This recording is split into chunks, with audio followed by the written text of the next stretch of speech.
Good evening, all. I'm presenting a short case on dorsum of hand defect. There was a 45-year-old male who was a diabetic and a hypertensive, who was a right hand dominant individual, was a carpenter by occupation, had a history of trauma and injury to the dorsum of the hand 10 days ago. Initially, there was a blister that was present that progressed to blackish discoloration on the dorsum of the hand. There is no history of any seropurulent discharge, no history of any fever, no history of any movement restriction. Post debridement, it was 10 into 7 centimeter defect that was noted over the dorsum of the right hand. It was overlying the zone 5, 6, 7 of the extensor tendon, exposing the intact extensor tendon, and the extension of the MCP of all the fingers were intact. Thumb movements were intact. All joints, passive and active. 1 minute, Srividya. Yes, sir. What is the zone you are saying? Sir, whose zone? Abutting 5. Whose zone on the extensor is being followed? Who has given the zoning of the extensor? Verdon and Cleanet. Okay. Yes, sir. So you are saying zone 5 lies which area? Which over is the area? The MCP, sir. This is almost abutting the MCP joint, so that's why I had just proximal to the zone 5. Okay, sir. Fine. Okay. Sir. Yes, sir. So it should be 6 and 7 is good. 6 and 7. Okay, sir. Sorry, sir. All the joints, passive and active range of movements were normal. The radial and ulnar pulse were felt, and the Allen test was negative. Going on to diagnosis, it is a post-traumatic soft tissue defect over the dorsum of right. What is Allen's test? Sir, Allen test is to find out the patency of the palmar arch, sir, where we will be. How many palmar arches are there? Superficial and deep palmar arch, sir. Okay. So Allen's test was done, and that has established that there exists a continuity or anastomosis through the superficial and deep palmar arch between the radial and ulnar artery. Ulnar, yes, sir. Okay. So your inference in this situation is that? Both radial and ulnar artery are patent. Patent, and they can sustain the blood supply to the blood with one hand. Yes, sir. One axial vessel. Either you can come into a conclusion that the radial artery is dominant, or radial and ulnar artery both are co-dominant. Okay. Yes. In what way this is helpful in your reconstruction? Sorry. Yes, sir. Sir, if we decide to do a reverse radial flap or a free flap, then we can consider using the radial artery for anastomosis purposes. And in a reverse radial flap, we can plan to use that flap, sir. If the Allen's test is positive, then we may not be able to actually use reverse radial flap. So in other words, you need to say that you can interrupt the radial artery and do an end-to-end anastomosis, the free flap. Yes, sir. And you can harvest a reverse radial forearm flap. That's what you are trying to say. Yes, sir. So that is your inference from this Allen test, which is negative. Yes, sir. Okay. Suppose I'm saying that the vessel doesn't have any continuity, ulnar is very trivial. And it produces, when you occlude the radial artery and release it, okay, in the presence of occlusion of the ulnar artery, it's not reaching much of the ulnar border. There's still an ischemia present. There's a paleness present. In that situation, you are coming into the conclusion that the radial artery is the only artery and it is insufficient to completely think. Okay. So what will you do? Suppose you are going for, or suppose you are going to interrupt the vessel, or what is the modification you'll do with your free flap? What type of thing you'll do? Sir, radial artery is a dominant vessel and that is needed for the perfusion of the hand. It is indispensable for the hand. Yes, so what will you do? Sir, then we have two options, sir. One, it can be that we can reconstruct the radial vessel with the reverse vein graft, or we can do an end-to-side anastomosis. Okay. So you can go in for an end-to-side anastomosis. Okay. Yes. Right. Okay, proceed. Sir, the investigations that we'll be doing in this case will be for anesthetic fitness and X-ray of the hand to rule out any underlying fracture. But since all his movements are normal, we do not expect any bony lesion, and also we can rule out any osteomyelitis if at all this lesion was extending down into the level of the bone, sir. So the X-ray will give us an idea regarding that. And then for the anesthetic fitness. Anything else, the X-ray will throw light in a dioptic hand. It's a dioptic hand, right? Yes, sir. A simple scaiogram will throw some light or something else. Sir, arthropathy. Have you heard about the Monkey-Buck sclerosis? Monkey-Buck sclerosis and median sclerosis. Yes. It's very common in the dioptic. You can see that these vessels, particularly the acral part vessels, are all undergoing a Monkey-Buck sclerosis, especially in the lower limb. It can even affect the upper limb. And where there is a dystrophic calcification of a tunica media occurs, that results in with the simple X-ray, the vessels are all looking as if there is an angiogram there. What do you call that disease? Monkey-Buck sclerosis. So that will be seen there in the X-ray. So if such a situation is seen in an X-ray, what will be your approach? So maybe free flap may not be an ideal option for such a patient. No. That means almost in about 50 to 60% of the diaptic, you can disqualify them for any free flap reconstruction. Because the Monkey-Buck sclerosis is so common.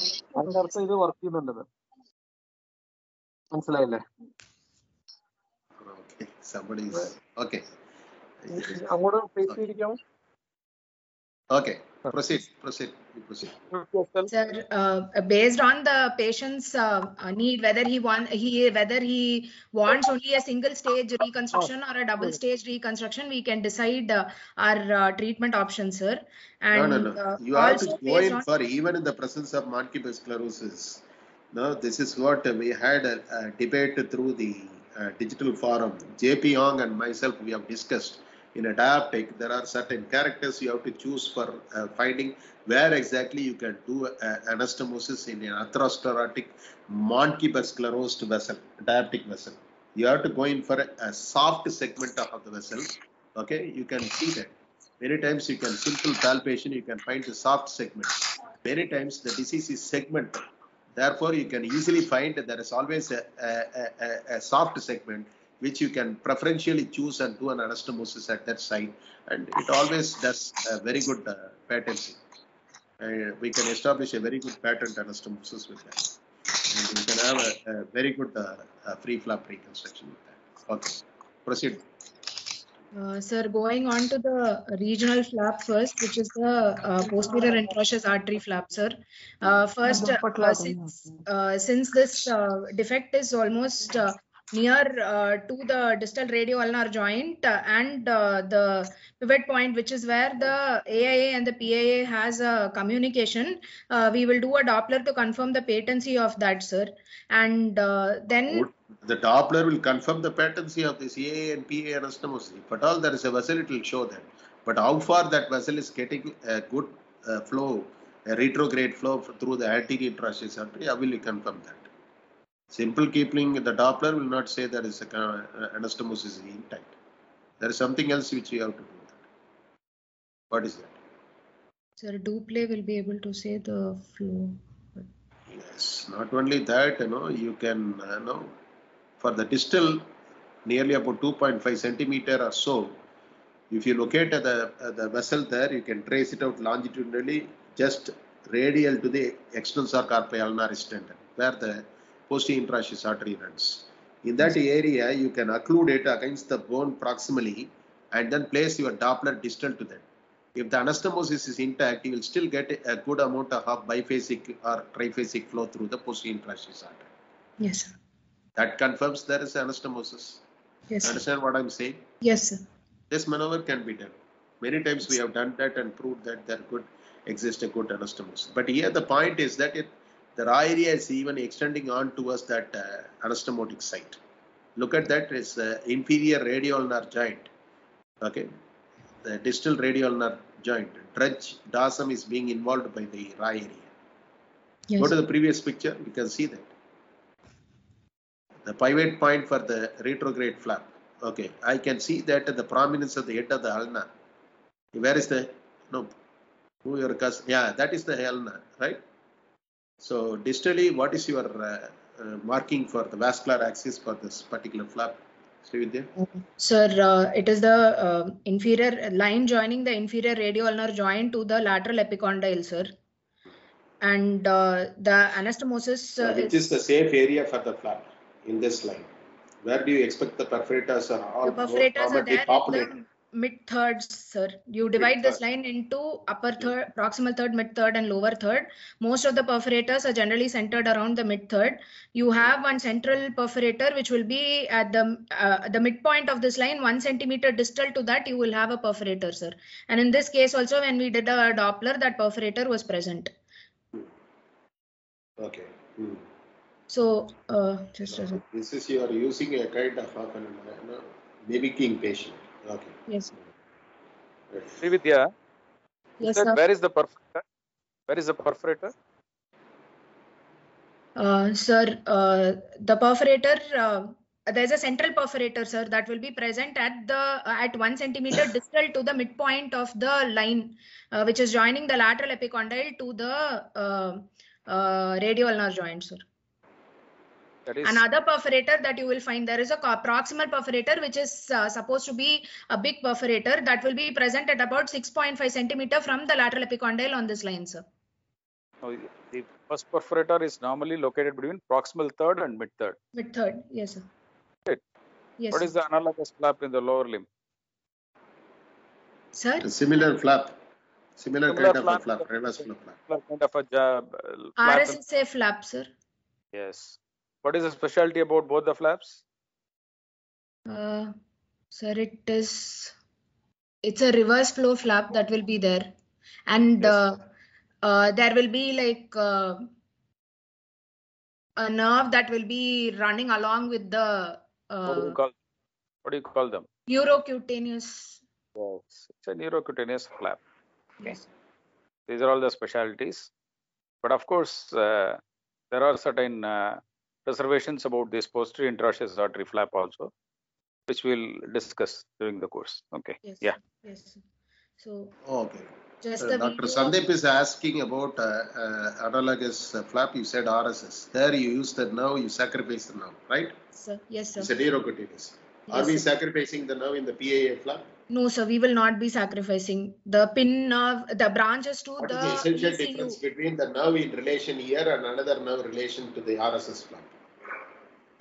Sir, I didn't get the question.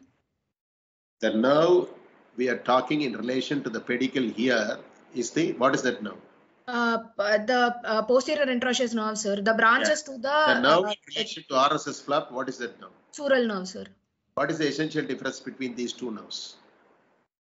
Sir, a pin is a motor nerve, whereas the sural nerve is a sensory nerve. Very good. So sensory nerve, with the impunity, you can easily sacrifice it. Here, what is the problem when you sacrifice or injure the PAA nerve? So then we will have. PAA yeah, sir. The ECU. There will be weakness of the extension of the wrist and the finger, sir. Which finger? What is the last muscle to be innervated by the PAN? EIP. What is the septum in which this nerve runs? The nerve runs in the septum between ECU and EDM, sir. Okay. What is the relationship of the nerve to the PAN nerve to the PAA muscle? Sir, it is dorsolateral to the vessel, sir. The nerve is dorsolateral to the vessel. The nerve is dorsolateral to the vessel. Remember, where does the PAN emerge into this compartment? How does it enter into this compartment? Sir, through the supinator, sir.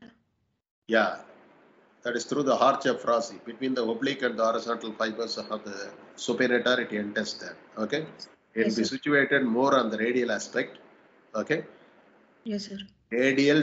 More radial to the PAA vessel. The PAA vessel, how it enters into the extensor part? Is a branch of? Ulnar artery, sir. Very good. Ulnar artery direct branch or something else? Sir, common interosseous artery will give rise to PIA, sir.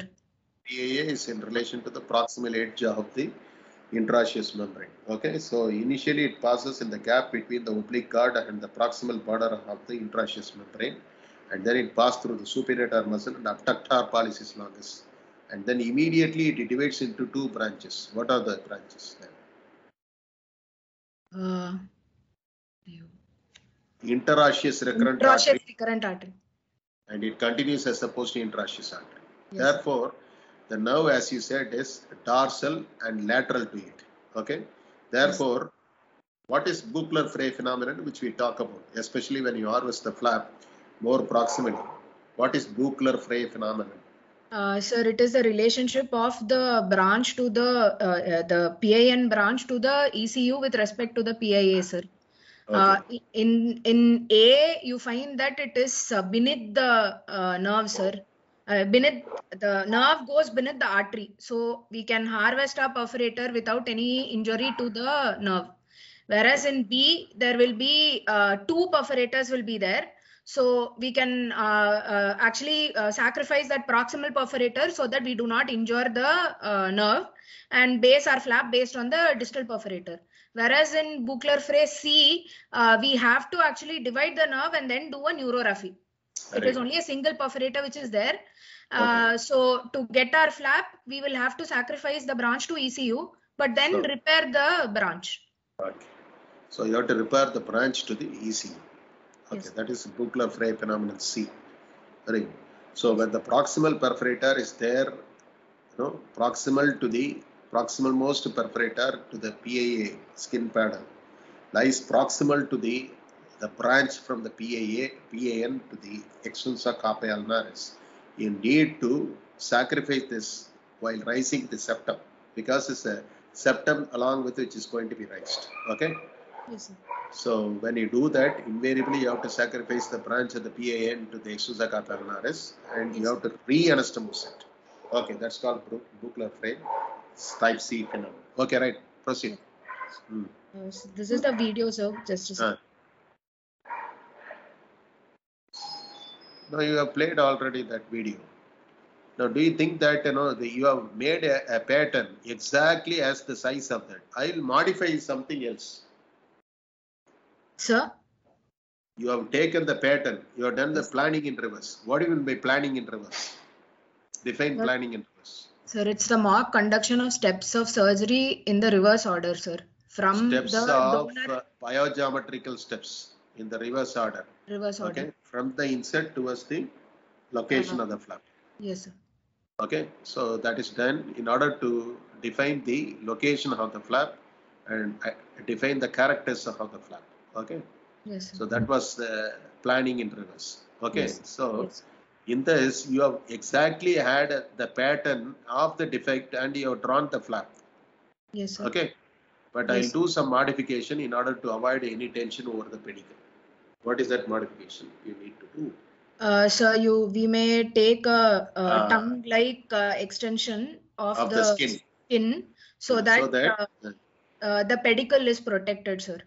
Pedicle, the tension over the pedicle is reduced when you give the insert. Yes, a teardrop extension, we say that is a teardrop extension. Yes, is needed to protect the flap from the pedicle from the tension. Okay, right. Okay.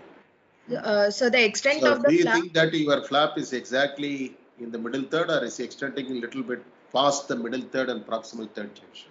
Sir, just less than 0.5 centimeter above that mid third proximal third junction, sir. So, which is the safe limit? Proximal third, middle third junction. Yes, sir. We have published based on the cadaver dissection that the safe limit can be extended, or even you can recruit some skin there in the proximal third. How do you do that? Sir, that would be by harvesting anconeus muscle, 1, and then 2, it is we will base our flap based on the perforator from the interosseous recurrent artery, sir. So when we clamp this, there will be that YV principle of Bardet will come into play, where the redundant Y of the Y limb will get stretched and it will become a V limb. So we will get more, we can push In other our words, you are skin. trying to ligate the posterior intraosseous artery. Yes, sir. And right, as it exits into the gap between the supinator and abductor pollicis longus. Yes, sir. Thereby, you are maintaining the vascular chain. That is, the blood will flow from the anterior intraosseous artery posterior intraosseous artery, then it will flow into the intraosseous recurrent artery, because you are maintaining that V limb. Yes, sir. Thereby, the perfusion will be maintained up to the proximal most end of the flap, so it can be safely even extended on to the proximal third. Yes. Okay. So what are the ways you can increase the arc of rotation? Generally speaking, in any flap, arc of rotation. What is the primary movement of this flap called? So this would be an interpolation flap. Very good. Interpolation flap. So how do you increase the arc of rotation of this interpolation? Generally, there are two maneuvers. Either you can shift the distal pivot point. Yes, sir. Distally, or you can increase the proximal extent of the flap. Thereby, the arc of rotation can be increased. Yes, sir. Okay? Yes, sir. Thereby, the distal reach of the flap can be facilitated. Yes, sir. Proceed. The next plan, sir, or? Okay, so you are saying that? Yes, sir. Yes, sir. Yes, sir. See, you said that you will include the anconeus muscle. Yes, sir. Yes, sir. Just like that, would you include anything in the reverse artery flap?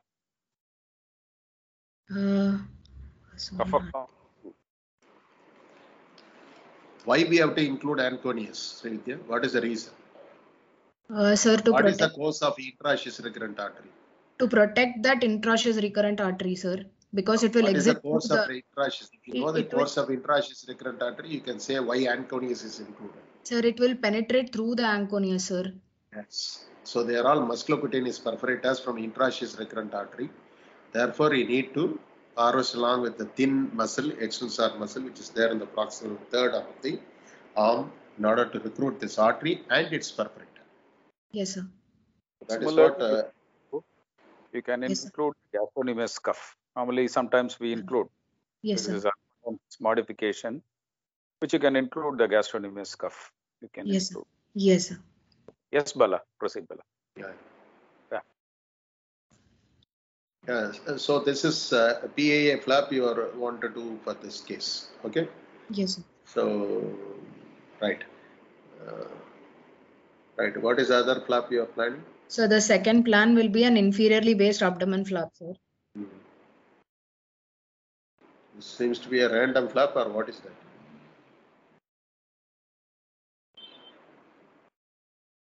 Are you basing it on any vessel, or simply you are doing it? Sir, it will be a superficial circumflex, superficial inferior epigastric artery will be there, sir, because it is an inferiorly based flap. An abdomen flap in general is a superficial inferior epigastric artery is a branch from? Femoral. There are two femoral is there, common femoral, common femoral. Sorry, common femoral. Superficial femoral, deep femoral, and common femoral. Which one you are talking about? So from the common femoral, you will have three branches, sir. Of that, the superficial inferior epigastric artery, and to some extent, even the superficial circumflex iliac artery is also said to perfuse the hypogastric flap, sir. Okay. So because sometimes they may originate in a single trunk, and they can also do take part in base of this flap perfusion. Okay. Yes, so superficial inferior epigastric artery flap. Okay. So you can base it on that. A reliable perforator. Okay. Sometimes even the breast reconstruction, the vein is being recruited here. Okay. Yes, sir. Right. Based on the axis of this vessel, there is an approach to reduce when you do this deep inferior epigastric artery perforator flap. So you will choose this particular zone 4 superficial inferior epigastric vein. To save the zone 4 venous congestion, you have to recruit this vein, superficial inferior epigastric vein, right? Yes, sir. Sometimes, there is some other tissues also recruited to prevent the post-operative edema of the upper limb following the breast reconstruction. When you take a deep inferior epigastric artery flap, it is named by a separate approach.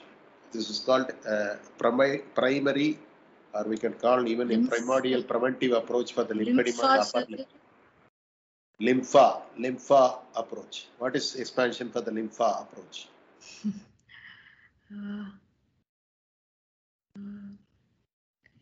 Lymphatic microvascular preventive healing approach. Lympha stands for lymphatic preventive healing approach. Okay, they will include the lymph nodes is going to be harvested along the superficial inferior epigastric vein, along with the deep inferior epigastric artery, and that is going to be supercharged. Okay, so they believe that this type of the primary vascularized lymph node transfer along with the deep inferior epigastric artery is going to prevent, in a situation when they feel that in the post-operative period, invariably the patient is going to be having an upper limb edema based on the extent of dissection or previous radiotherapy. And the surgeon has an apprehension about this precipitating upper limb edema, which is a very troublesome post-operative complication following any breast reconstruction, following for the post-oncological excision, right? Yes, so this is called lympha, wherein again the superficial inferior epigastric vein associated lymph nodes are harvested along with that, along with the artery also. Okay? Yes, sir. As a part of extension of the deep inferior epigastric artery perforator flap. It's called lympha approach. Okay. Yes. Proceed. So, what is the plane of dissection for this flap? So it's a staged reconstruction. When it compared to the PAA flap, which is an islanded flap, right? Yes, sir. This is a staged reconstruction, right? Yes, sir. So we will be above the deep fascia, sir. We will just be taking the Scarpa's fascia distally, and then we will be just above the suprafacial. How many fascia are there in the abdomen? Sir, 2, 3 Gallaudet also, if we take into account Scarpa's, camphor, Gallaudet. You want to take into account it, or you want to heal? Yes, sir. Yes, sir. It is 3, sir. It is 3. Okay. Campus, Scarpa, Gallaudet fascia. Gallaudet okay. fascia. So what is your plane of dissection for this flap?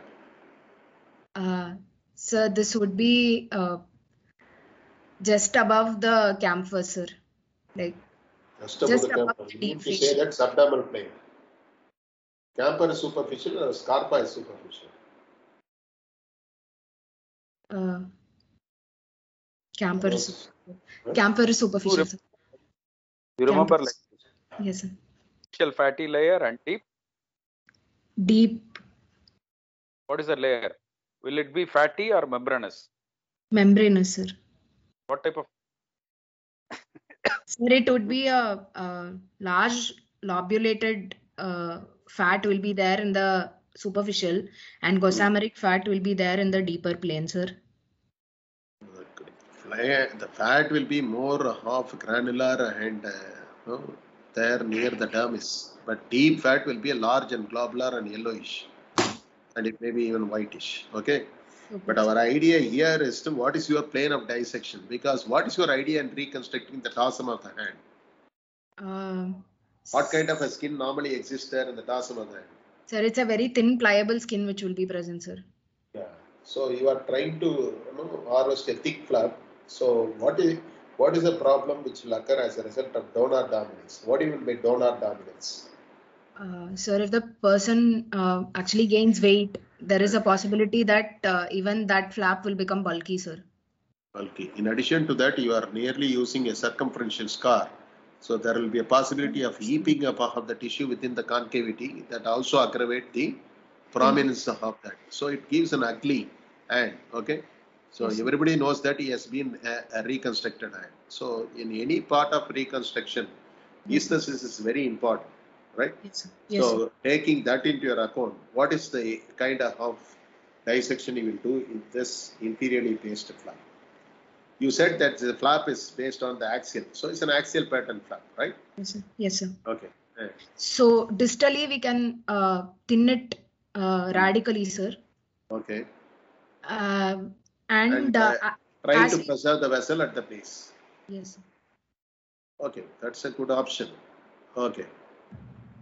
Otherwise, what will you do? If you have an apprehension that the lady is very fatty and the patient is a smoker, what will you do? You take the full thickness, like what you do there in the Meigs intermediate flying operation with the precise paramedian forehead flap. What he does, he takes the full thickness. Yes.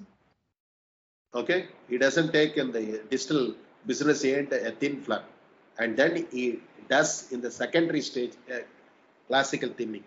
Okay, yes, sir. Yes, that's sir. the intermediate flaying operation of the Meigs for the reconstruction of the nasal defect. You remember that? Yes, sir. So the same thing can be followed here. Okay, you take the flap, and then after the insert and everything is over, you have to go in for a radical thinning later in order to render this flap thin. Thin. Right? Okay, sir. Combination with the liposuction, and you can even go in for a complete thinning of this flap. Maybe in 1 or 2 stages, if you have an apprehension about causing the ischemia. Yes. Right. So that is the way of approach to this. Okay. So in 2 stages, you are going to divide, and then finally you are going to. What is the interval between your first stage and second stage? Sir, 3 weeks, sir. Okay. So you divide and give the insert. How do you take care of the raw area there, secondary raw area? Sir, we can attempt for a primary closure in the abdomen, sir. And as much as possible, try and reduce the raw area by primary closure. And if not, then we'll have to put an SSG, sir. Intermediate thickness, split thickness skin graft. Anyway, when you try to do a primary closure, there will be a distortion of umbilicus and you are going to scar the abdomen. Okay, in a female, this is going to be an objectionable. Okay? Yes, sir. So in a female, what is the ideal flap for the dorsal and coverage? You will have to have a thin flap, pliable flap. What is the ideal choice in a female? And you should not scar the recreationally exposed areas. So then it has to be a skip flap, sir. What is skip flap? You have a plan for that? Yes, sir. But yes, sir. What is skip flap? Sir, it is a superficial circumflex iliac artery perforator flap, sir. Okay. So, how does it differ from the free groin flap? Sir, this is the perforator of the superficial circumflex iliac artery that we are taking, sir. What about the groin flap? It's based on different artery, yeah? No, I mean it is based on the superficial circumflex iliac artery itself. This is based on its perforator. That's what I'm asking you. This is based only on the perforator. Okay, that is based on the vessel itself. Okay. Yes, yes, sir. It's an axial pattern, but it includes some amount of random portion beyond the anterior superior iliac spine. Okay. Yes, sir. Right. So that is the superficial circumflex iliac artery. Okay. This is for the. You are showing a skip flap. You are trying to locate the perforator. Yes, sir. Okay. So what is the? Where do you locate this perforator? Sir, first, initially, we have to mark. What is the two-finger principle of Chang in locating the perforators of skip? Sir? In locating the skip perforators, yes, superficial circumflex iliac, two-finger principle. Sir, it will be mark the anterior superior iliac spine and the pubic tubercle, then palpate the femoral artery, sir. 2 finger breadth below the femoral artery and below the inguinal ligament and 2 finger breadth lateral to the radial to the anterior superior iliac spine. Yes, sir. Okay, mark a point and that will be the course, and also you will locate the perforator just lateral to this point of intersection. Yes, sir. So that is the two-finger principle, and where you can locate most of the perforators. Okay. So all these perforators are all what type of perforator? Skip perforator. Are they musculocutaneous perforator or direct cutaneous perforator? It not be always. Sometimes it can even pass through. What is the muscle in relation to which they divides into superficial and deep branch. The superficial sartorius, sir. Sartorius. Therefore, the deep branch also sometimes give rise to musculocutaneous perforator. Okay, Yes, apart from direct cutaneous perforator. Okay. So, who has introduced iliac flap and how does it differ from the skip flap? What is the difference between iliac flap, who was a famous pioneer, was introduced the microvascular surgery, also introduced this flap, iliac flap.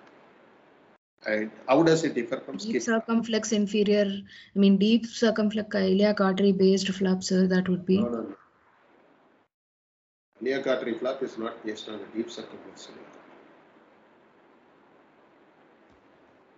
It is based on the same vessel. Okay, the vessel will be dissected superficial circumflex iliac artery, but the flap is located more laterally. Okay, because in people with most of the people, even with the lipodystrophy, it was introduced by Hartland.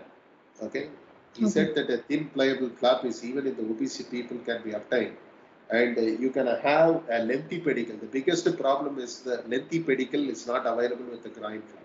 So he wanted to overcome this problem. He wanted to solve this by the two problems he addressed by iliac flap. He wanted to have a thin flap and also have a relatively lengthy pedicle. So he located it towards the line joining this, the anterior superior iliac spine towards the inferior angle of the scapula, and he recruited the skin there. Okay, which is relatively thin even in the obese individual because there is an inguinal crease is there. And it is well away from the pubic hair, and from there you can dissect a relatively lengthy pedicle from the medial border of the sartorius. So that's called iliac flap. So that is the differential. And again, the vessel will be dissected to us as it arising from the superficial superfemoral artery. But the skip flap essentially differs from all these things. It is a freestyle free flap. You will be dissecting it down to the perforator and trying to do. Who has introduced freestyle perforator flap? Freestyle free flap is Asco Saljevara. Okay, so it is a supramicrovascular surgery, 0.8 millimeter vessels are being anastomosed, where you harvest a flap based on a perforator and you go on anastomose with the perforator. Okay. Yes. So ideally speaking, there are 400 perforators. You can harvest a 400 flaps. Okay. So that was the eye opener which was given by Asco Saljevara. Yes. Okay, right.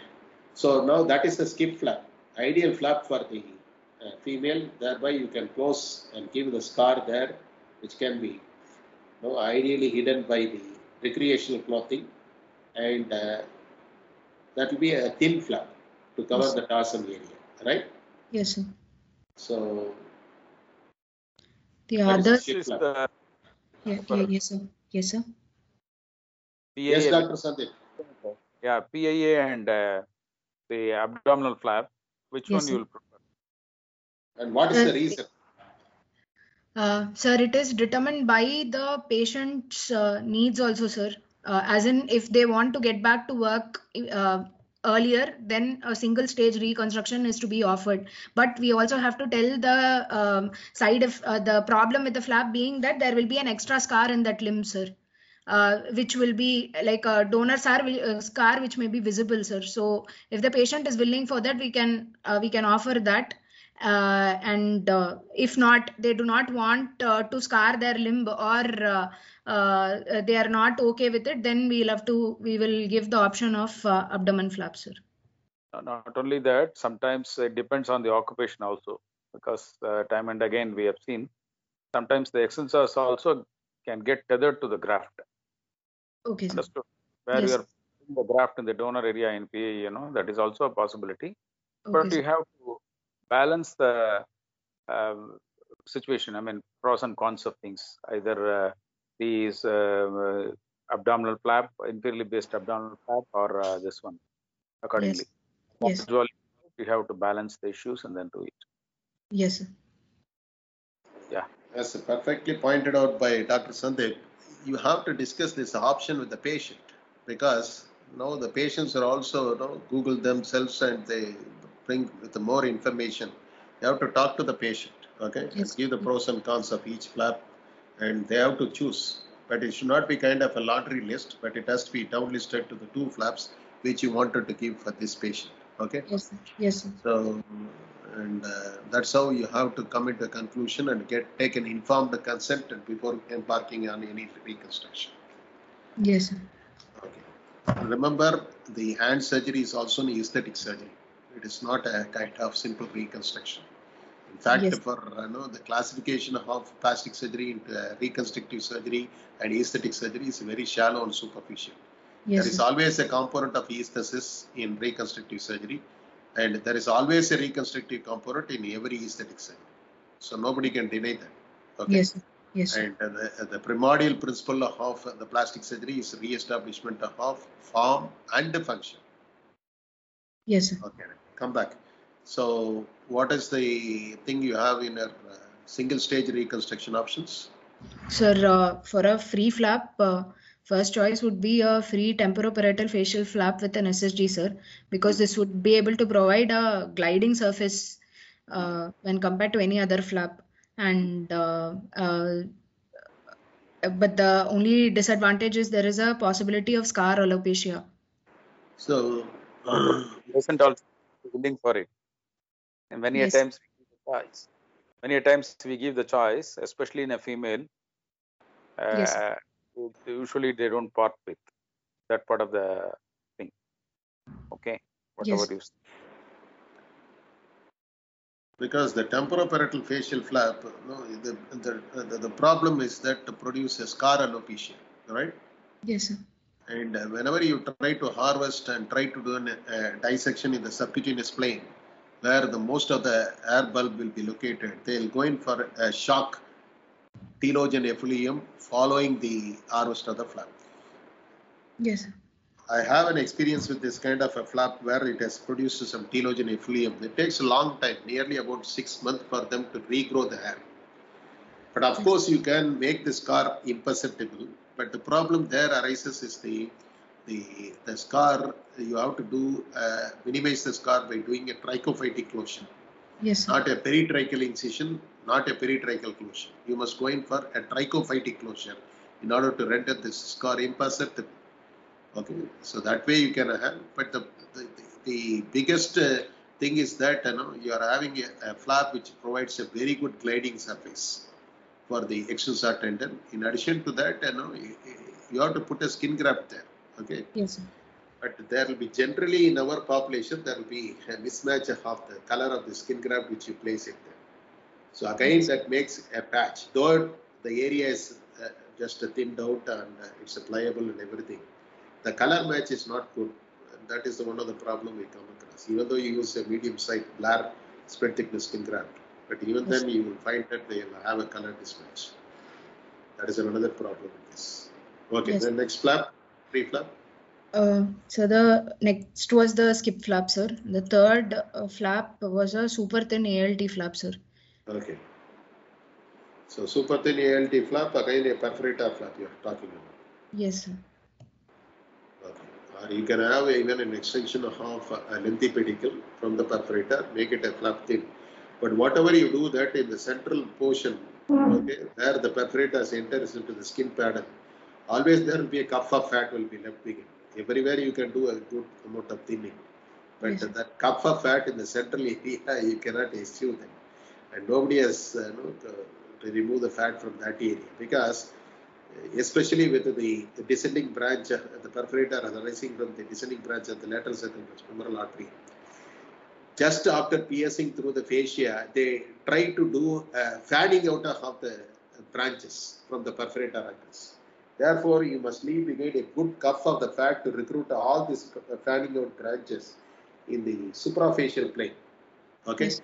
Yes, So sir. invariably, you can do a thinning in the periphery and all that, but comes to first the point of entrance of the perforator, you will find invariably, when you do the flap thinning, you would have, this experience many of the people would have come across. And you have to leave a cuff of fat there because you cannot do even a kind of filleting of the fat technique between the branches. Very difficult to do. So you need to leave behind a cuff of fat there, which always produces a central, thick flap. Yes, sir. Okay, then So these are all the free flap option for this fellow, right? Yes, sir. Yes, sir. Okay. I think Vala. Yes, Vala, yes. I think she has discussed everything. Yeah. So we will close down this session, and I think it's a time for me to thank our Professor G. Radhakrishnan and Dr. Sandeep Vijayaraghavan. Thank you, Sandeep Vijayaraghavan, and as well as our Dr. Palakuri Lakshmi. She has for giving me this kind of an opportunity to take part in the teaching activity.